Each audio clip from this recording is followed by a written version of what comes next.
Всем снова привет на моем канале. И у меня на столе вот эта проволока. Это испорченный стетоскоп, либо фонендоскоп, кто его как правильно называет. И значит мы с вами сделаем очередной лайфхак. Я вам покажу, как можно из вот этих вещей сделать очень удобную и полезную штуку для ремонта вашего автомобиля, даже для ремонта там каких-то бытовых вещей, чтобы понять и прослушать проблему.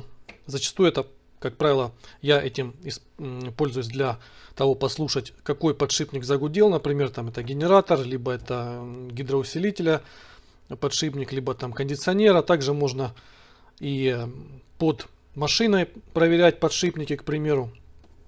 Сейчас я покажу, как это сделать и как это все дело работает. Как видим, у меня очень сильно убитый стетоскоп. Одного уха вообще нету, я его сделал из такого вот колечка. Но даже если у вас его нет, можно использовать трубочку просто подходящей длины. Итак, начнем. Нам нужен будет либо старый испорченный стетоскоп и кусочек проволоки. У меня она алюминиевая, потому что проводность у нее лучше. Будет медная, будет еще лучше.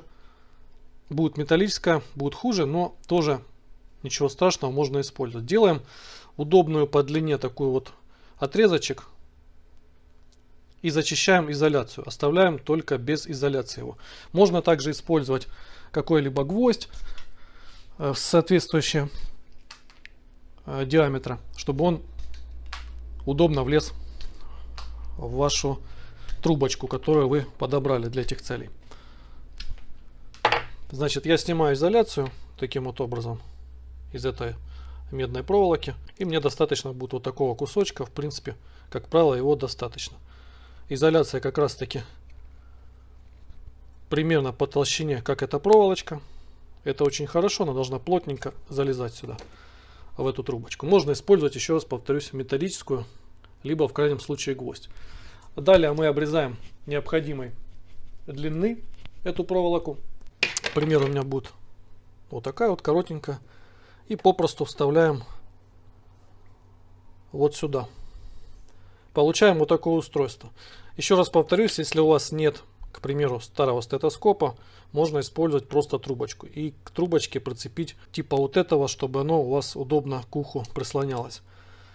Далее, какие действия? Мы одеваем это устройство на уши и касаемся, обязательно держась вот тут вот за изолированную часть, касаемся, соответственно, ваших сомнительных подшипников, либо там корпуса этого подшипника, куда мы можем подлезть. В принципе, даже касаясь генератора, вот просто вот таким вот образом, одевая стетоскоп и касаясь просто генератора, я уже слышу подшипник. Но если вам нужно услышать задний это или передний подшипник, то, естественно, там уже поближе к месту, где он расположен, этот подшипник, вы касаетесь и слушаете. И поверьте мне, характерный звук вы услышите сразу.